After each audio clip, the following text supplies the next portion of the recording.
शर्मा। बांग्लादेश में हिंदुओं पर हो रहे अत्याचार को लेकर देश भर में गुस्सा है।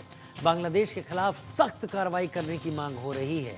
राष्ट्रीय स्वयंसेवक संघ के अखिल भारतीय प्रचार प्रमुख सुनील आम्बेकर ने भारत सरकार से ठोस कदम उठाने की मांग की है और कहा कि इस मामले में दूसरे देशों से भी बातचीत की जानी चाहिए। आम्बेकर ने कहा कि बांग्लादेश में हिंदुओं की स्थिति चिंताजनक है। जो बांग्लादेश में हो रहा है उस पर हर हिंदू का गुस्सा फूटना चाहिए। वहीं बीजेपी नेता शुवेंदु अधिकारी ने भी दो टूक कहा कि बंगाल में 40 राफेल हैं, सिर्फ 2 राफेल भेजने से ही काम हो जाएगा। अब सवाल यह है कि जिस ठोस कदम की बात हो रही है वो क्या हो सकता है, किस तरह से बांग्लादेश में कार्रवाई होनी चाहिए। इन तमाम सवालों को लेकर आज के सर्वे हैं। सर्वे में क्या सवाल हैं, क्या जवाब क्या हैं, ये हम आपको दिखाएंगे। इससे पहले आपको सुनील आम्बेकर और शुवेंदु अधिकारी का बयान सुनवा देते हैं। बहुत सारे लोग, समाज में सभी प्रकार के लोगों का आक्रोश है और समाज की सारी धार्मिक, आध्यात्मिक संगठन जो है वो सब मिलकर ये सारा आक्रोश व्यक्त कर रहे हैं। और ये सभी जो आक्रोश है ये सब हिंदू और सभी अल्पसंख्यक, बौद्ध, जैन और जितने भी अल्पसंख्यक है सब पर जो अन्याय हो रहा है उसको तत्काल रूप से रोकने के लिए चल रहा है। तो मुझे लगता है कि ये आवश्यक था और देश में सभी लोगों ने इसमें पहल की है, बहुत ही अच्छा। হাসি মারাতে 40টা রাফেল আছে, আরো বহু জায়গায় আছে, কাছাকাছি নামটা বললাম। মাত্র 2টো রাফেলকে যদি উড়িয়ে দেয় ভারত, প্যান্টে বাথরুম করে ফেলবে ওরা। तो हमने इस पर सर्वे किया। बांग्लादेश में जो हालत है किसी से छुपी नहीं हुई है। आरक्षण के नाम पर यह आंदोलन शुरू हुआ था बांग्लादेश में, जिसमें शेख हसीना को देश छोड़ना पड़ा। कहा गया कि मुक्ति वाहिनी के लोगों को जानबूझकर ज्यादा आरक्षण दिया गया है। बाद में बांग्लादेश के सुप्रीम कोर्ट ने उस आरक्षण को 20 से घटाकर 5% कर दिया, लेकिन फिर भी ये छात्र नहीं माने।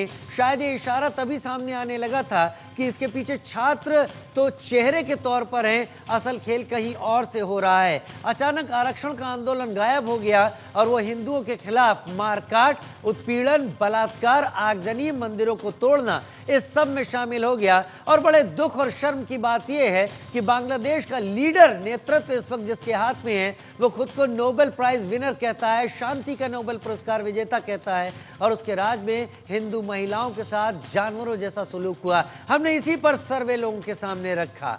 आरएसएस ने जो मांग की है, मोदी सरकार को बांग्लादेश को समझाने के लिए दूसरा तरीका इस्तेमाल करना चाहिए। आपकी क्या राय है? 89% लोगों ने आरएसएस से पक्ष में हो या विरोध में, उन्होंने कहा मांग सही है, जायज है। 10% लोगों ने कहा मांग गलत है। 1% ने कहा कि हम इस पर कुछ कह नहीं सकते।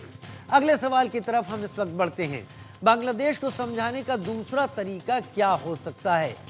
सीधी सैन्य कार्रवाई, 39% लोगों ने इसका समर्थन किया। सर्जिकल स्ट्राइक, 31% लोगों ने इसका समर्थन किया। रिश्ते खत्म कर देना, 28% लोगों ने समर्थन किया और 2% ने कहा कि हम इस पर कुछ कह नहीं सकते।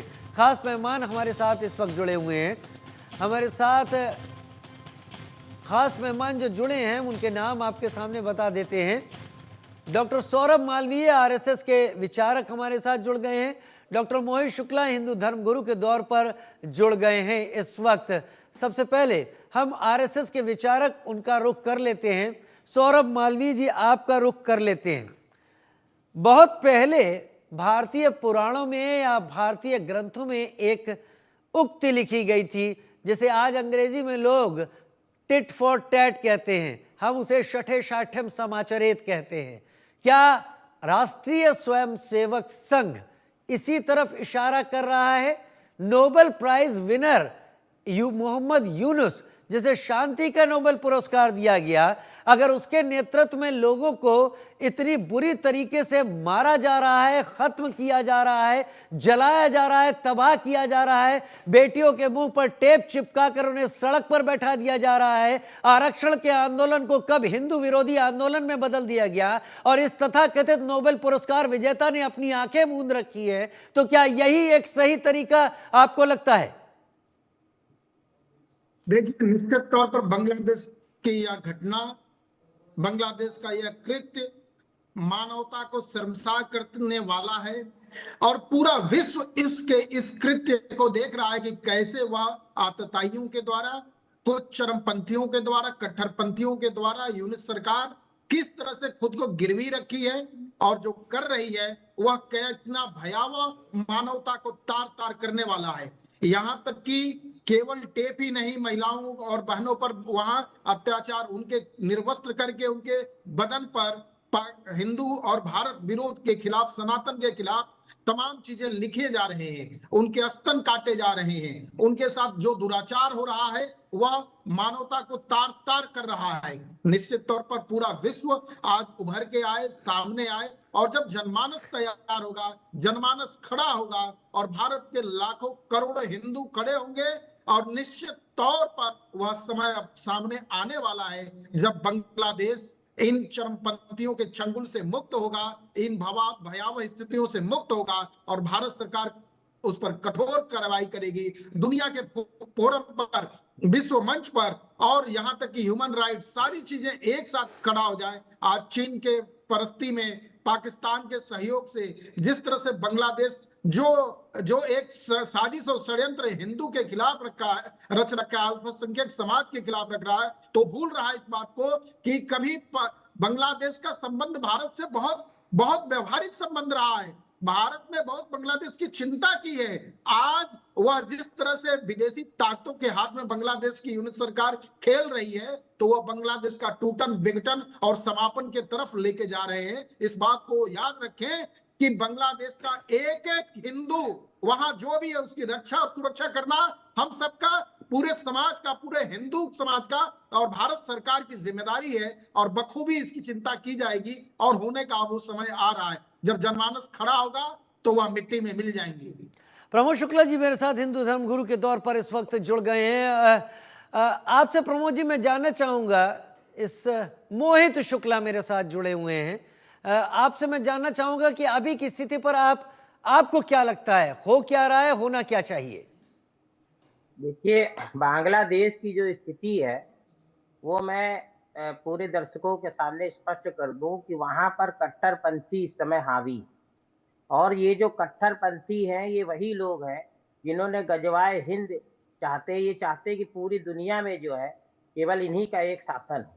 और ये जो कट्टरपंथी हैं ये वे भारत के मुस्लिमों को ही बता देना चाहता हूँ कि ये जो उदारवादी मुस्लिम है, अब्दुल कलाम जैसे, उनके भी ये शत्रु हैं। और ये वहां पर जो शेख हसीना और उनकी पार्टी आवामी लीग के लोगों को भी मारते काटते हैं, और वहां पर इन्होंने अपने ही राष्ट्रपिता की मूर्ति भी तोड़ दिया। और इस प्रकार से ये जो कट्टरपंथी हैं ये किसी के लिए भी हितकारक नहीं, ना हिंदुओं के लिए ना मुसलमानों के लिए, और ये सब लोग समझ ले, पूरे भारत के लोग। इसलिए नहीं प्रमोद शुक्ला जी एक बात बताइए, हिंदू धर्म में, होकर, सनातन धर्म में शास्त्र का पालन बहुत ज्यादा बताया जाता है, सिखाया जाता है। शस्त्र का पालन भी सिखाया जाता था। अगर नहीं सिखाया जाता तो भगवान राम रावण से युद्ध नहीं कर पाते। अगर नहीं सिखाया जाता तो अक्षौहिणी सेनाएं कुरुक्षेत्र में सामने नहीं खड़ी होती। क्या हिंदू शस्त्रों को पूरी तरीके से भूल गया है? अपने डिफेंस में उठाने के लिए भी शस्त्रों को क्या भूल गया है? क्या अपने बचाव में भी इसका उपयोग करना भूल गया है? देखिए, ऐसा है कि हिंदुओं को, जैसे पूरी बात मैं इसी बात पर आ रहा था कि आज जो कट्टरपंथी वहां पर हावी है, कल ये भारत में भी हावी हो सकते।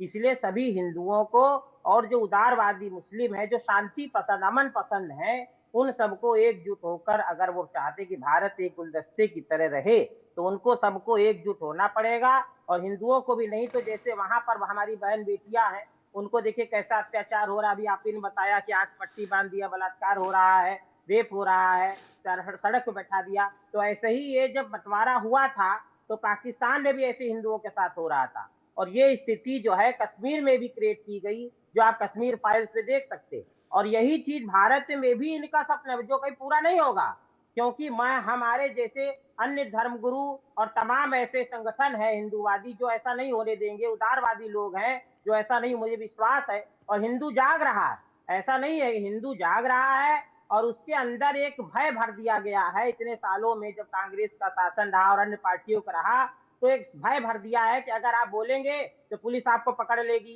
तुरंत आपको जो है मुस्लिम मार देंगे, तो एक भय भर गया मन में, भय भर दिया गया है 70 सालों। अब जब मोदी जी जैसे सिंह आए हैं और योगी जी जैसे लोग आए तो उन्होंने हिंदुओं को थोड़ा बल प्रदान किया, तो अब हिंदू अपनी बात कह रहा, बोल रहा। और जो आपने शास्त्रों की बात कही, जो शास्त्र पर अभी आपने बोला सठे साठ्यम समचरित, तो बता दूं ये महाभारत से विदुर नीति का श्लोक है। और आज मैं पूरा श्लोक आपको बता दे रहा हूं।